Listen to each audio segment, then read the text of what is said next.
Hello, this is Robbie Dodenbeer, and I am going to show off enhancement number 8. I believe that's what it is.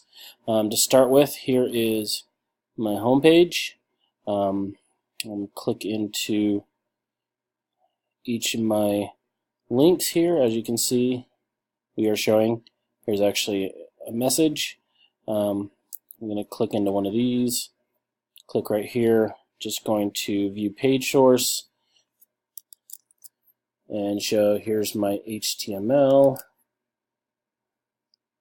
As you can see, all green. I am using two different CSS files. Here's my main, pasting that in there. As you can see, it's green. And back in here, I am using a, I just have a hard time finding it, category CSS. As you can see, green on both sides. Okay, as you can see here, this is the product page.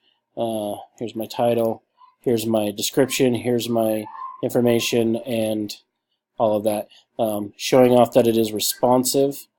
Clicking on to, as you can see here, here's a Apple 6 Plus. If I go to a 6S, continues to be responsive.